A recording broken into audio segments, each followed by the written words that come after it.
Bonjour à tous, j'espère que vous allez bien. Aujourd'hui, j'avais envie de vous parler d'une énergie qui circule en ce moment toute la semaine, j'ai envie de dire, et qui pourrait venir toucher vos relations, votre relationnel, vos engagements, ou en tout cas la façon dont vous vous engagez, comment vous vous donnez, comment vous recevez. En pointant vraiment, en mettant le doigt sur peut-être des besoins, des désirs que vous avez trop longtemps ignorés ou même des conflits latents en fait. Vous savez, ceux qu'on a laissé un peu mijoter parce que flemme, parce que c'est jamais le bon moment, tout simplement parce qu'on redoute aussi de les aborder, hein. Le problème, c'est qu'à la longue, il creuse un peu un fossé parce que on se renferme, on rumine, on s'en veut intérieurement, on résiste, on évite certains sujets, on fait des projections même parce que on ne sait pas forcément ce qu'on veut. Et bien là, les énergies actuelles, justement, vont venir pointer vers toutes ces zones silencieuses pour nous dire qu'il est peut-être temps qu'elle soit vue, qu'elle soit entendue et qu'elle soit discutée, surtout. Pourquoi cette semaine ? Parce que déjà nous sommes dans une période de pleine lune. Donc qui dit pleine lune dit forcément mise en lumière de quelque chose, d'une situation. Deuxièmement, parce que cette pleine lune elle a lieu dans le signe du Taureau. Donc elle est sous la maîtrise de Vénus, puisque chaque signe est maîtrisé par une planète. Et donc Vénus, elle va nous parler de relations ici.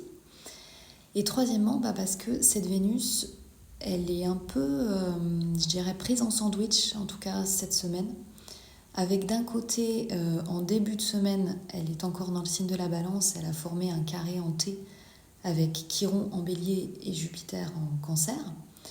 Et à la fin de la semaine, elle va se trouver en carré à Pluton en Verseau, directement quand elle change de signe et qu'elle entre dans le signe du Scorpion.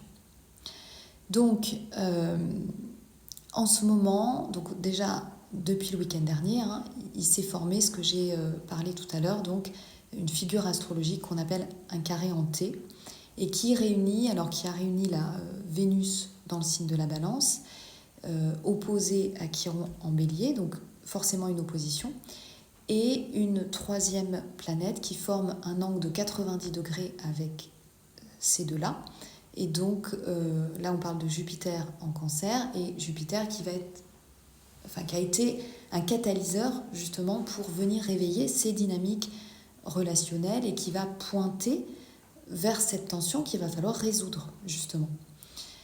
Donc Vénus en Balance, dans ce cadre, ça va nous parler de notre façon d'aimer, notre façon de donner, de recevoir, de chercher la paix dans l'échange, parce que le signe de la Balance, elle cherche avant tout l'équilibre, souvent en plaçant l'autre avant soi d'ailleurs, pour éviter le conflit, puisque c'est le signe de l'harmonie, du lien, du nous. À la base, la Balance, elle n'aime pas du tout le conflit. Seulement en face, on a Chiron, le guérisseur blessé, Chiron qui est en Bélier, donc l'inverse. Chiron, c'est la blessure en Bélier en tout cas du jeu, de s'affirmer, d'exister, de savoir poser ses limites, d'être vu. Et en Bélier, il y a ce besoin quand même d'action, de reconnaissance, je suis moi. Il va pointer justement les blessures identitaires, voire le manque de courage à être soi dans l'action. Et ensuite, cette troisième composante en carré à ces deux-là, Jupiter en Cancer, ici, il va venir amplifier les émotions, parce qu'avec le Cancer, c'est tout le côté émotionnel, donc les dynamiques de sécurité affective, de famille, de foyer. Bref, cette opposition, surtout Vénus-Chiron, elle est venue réveiller ce conflit entre ce que je veux dans mes relations et ce que je redoute ou ce que je n'ai pas encore osé exprimer jusqu'à maintenant. C'est ça qui peut déclencher une remise en question de la façon dont j'aime, en fait, dont j'arrive à poser mes limites, dont je je m'oublie aussi pour l'harmonie, en fait, pour cette envie de concilier, de pacifier, et ça va se trouver confronté à ce besoin de s'affirmer dans le fait d'exister tel que l'on est et qu'on n'arrive plus à nier. Et comme tout est amplifié avec Jupiter et surtout avec la pleine lune, bah c'est beaucoup plus fort niveau ressenti que juste je me pose simplement quelques questions. Donc on peut vraiment ici se rendre compte qu'on s'est souvent effacé, qu'on a ignoré nos besoins pour maintenir une certaine paix, justement. Peut-être qu'on a gardé des conflits en suspens pour pas déranger ou par peur de se sentir rejeté aussi, si on osait en parler tout simplement.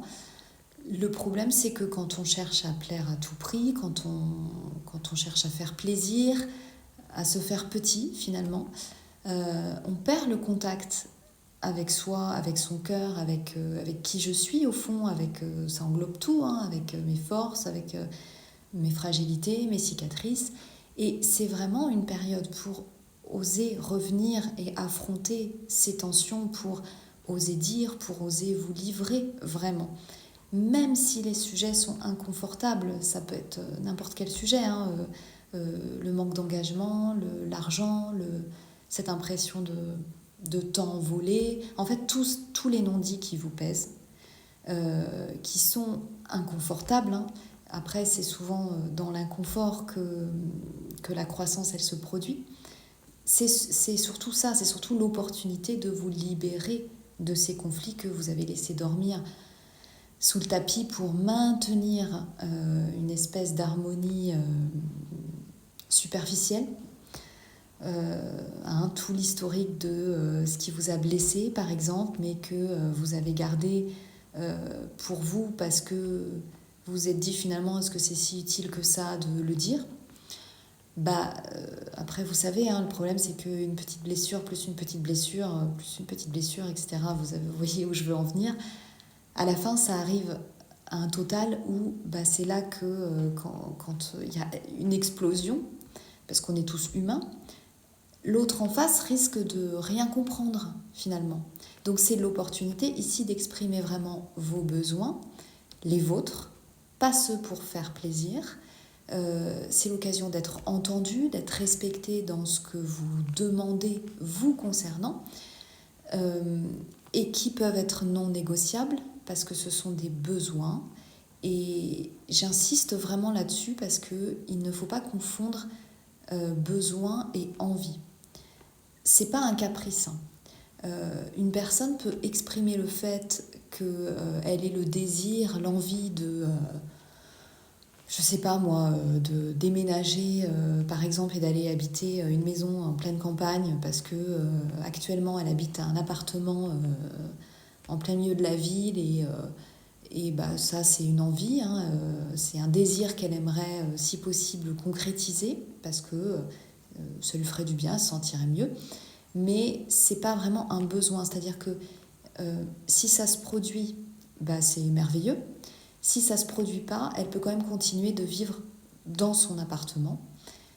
Par contre, là où je veux en venir, c'est que si cette même personne, elle exprime par exemple le besoin d'avoir plus de temps de repos ou de sommeil que son partenaire, ou d'aller courir ou marcher tous les jours, ou d'avoir des temps de solitude, ou encore plein d'autres choses, mais parce qu'en fait elle se connaît et qu'elle sait que ces besoins-là impactent son système nerveux, sa santé mentale, et là c'est tout autre chose. C'est un besoin pour pouvoir fonctionner correctement et ça engage sa santé mentale, sa santé psychique, sa santé physique. Et je le rappelle, on est tous différents, donc on a des besoins de fonctionnement de vie différents et c'est ça qu'il faut respecter. Donc ça, c'était une parenthèse, mais c'était important de mettre des mots. Et donc, mettez des mots justement sur vos besoins, après sur vos envies, vos désirs, vos souhaits aussi. Je sais pas, j'aimerais plus de tendresse de ta part, j'ai besoin de plus d'espace, En fait, essayez même d'être honnête et de reconnaître vos ambivalences. Parce qu'on en a tous, peut-être que vous avez des fois envie d'être proche, parfois vous avez besoin besoin de recul, parfois vous avez besoin de soutien, parfois vous préférez être seul ou être autonome. Dites-le. En fait, quand on ose mettre tout ça sur la table, alors bien sûr avec respect, hein, parce qu'on n'est pas obligé de le faire en version engueulade de l'année, drama, et ben même en fait si ça bouscule, ça permet quand même de clarifier, de purifier quelque part la relation, de laisser tomber ce qui nous sert plus, et c'est là que quelque chose de nouveau peut naître. Donc le courage ici, c'est de dialoguer avec ses propres émotions, d'écouter l'autre sans tout absorber pour discerner justement ce qui nous appartient et ce qui appartient à l'autre. D'accord ? Ça, c'est dans un premier temps. À partir de demain, quand Vénus va quitter le signe de la Balance et entrer en Scorpion, là, on change quand même j'allais dire de décor énergétique, hein, mais c'est en fait on passe d'un amour, comme j'ai parlé, donc d'un amour diplomate, d'un amour qui cherche à plaire, à faire communion, hein, à un amour qui va être beaucoup plus viscéral, beaucoup plus instinctif, beaucoup plus brut. En fait, hein. Vénus en Scorpion, c'est vraiment aimer avec les tripes, avec intensité, avec ce besoin d'aller jusqu'au bout du lien, parfois jusqu'à s'y perdre même. Et donc quand elle arrive dans ce signe, comme j'ai dit tout à l'heure, elle va se retrouver en carré avec Pluton. Et ça, c'est le genre d'aspect qui va venir nous confronter à nos zones d'attachement, à nos peurs de perdre, à tous nos mécanismes de contrôle finalement, hein. C'est des moments où on sent, vous savez, y a quelque chose qui nous échappe, et au lieu de lâcher, eh ben, on s'accroche encore plus fort parce qu'on veut comprendre, parce qu'on veut maîtriser, parce qu'on veut anticiper, on veut tout savoir, on veut tout sentir, parce que finalement derrière, il y a peut-être une peur panique du vide. Et Pluton, c'est ça. J'allais dire, c'est le maître du sous-sol, mais il veut justement qu'on aille plonger dans ce vide. Il veut qu'on aille regarder ce qu'on évite depuis super longtemps. Et je le vois des fois en séance, il y a des personnes qui, quand on parle de relations, qui me disent je l'aime tellement, mais j'ai l'impression que ça me dévore. Des personnes qui savent que la relation elle n'est pas forcément bonne pour elles, mais qui n'arrivent pas à s'en détacher.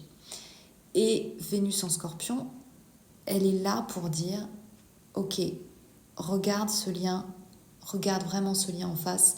Qu'est-ce que tu cherches vraiment à travers lui ? Est-ce que tu cherches à aimer, ou est-ce que tu cherches plutôt à posséder ? Est-ce que tu cherches à être vu dans la relation, ou finalement à contrôler la façon dont l'autre te voit ? Parce que parfois, vraiment, il faut distinguer ce qu'on appelle amour et ce qui peut être une peur finalement de se retrouver seul, ou une peur d'être abandonné, d'être trahi, d'être remplacé, d'être oublié, tout ce que vous voulez. Ce carré Vénus-Pluton, il peut venir ici justement déclencher le fait de voir nos dépendances affectives, notre besoin de contrôle, notre façon de tester l'autre pour vérifier qu'il nous aime assez. Vous voyez ? Et c'est pas du tout confortable, mais ça peut être profondément libérateur, parce que quand on ose regarder, j'allais dire ses propres ombres, hein, on arrête de les projeter sur l'autre. Et même si ce moment, il peut être très confrontant, douloureux parfois, il peut vraiment être porteur de renouveau, en tout cas dans le relationnel, parce que si vous l'accueillez, si vous l'acceptez, en tout cas si vous l'accompagnez avec conscience, finalement, j'ai pas d'autre mot que ce mot-là, conscience, vous pouvez vraiment en sortir beaucoup plus clair, parce que en fait il vient pas seulement pour déclencher de la douleur, il vient pour nous pousser vers l'évolution de la relation, pour ajuster, pour délester. En fait, finalement, quand je pose mes limites, quand je ne dépends plus de l'approbation de l'autre pour exister, quand je choisis à partir de mon centre, à partir de mon intégrité, je donne à l'autre l'espace aussi de se confronter, l'espace d'évoluer. Parce que quand je me montre tel que je suis, je permets aussi à l'autre de se montrer tel qu'il est. Donc ça permet une relation beaucoup plus profonde, beaucoup moins superficielle, beaucoup moins consensuelle, et une relation plus vraie. Et l'alignement, il vient justement quand on ose être humain, j'ai envie de dire, être vulnérable, être imparfait, être entier, quand on ose éclairer ce qui était dans l'ombre. Et c'est peut-être ça, finalement, la plus grande preuve d'amour, c'est justement ne plus rien retenir. Laisser être, laisser l'autre être, tout simplement. J'espère que ça vous aura parlé. Si vous avez des questions, n'hésitez pas, je vous laisse me dire en commentaire. Je vous souhaite en tout cas une très bonne journée et je vous dis à très vite.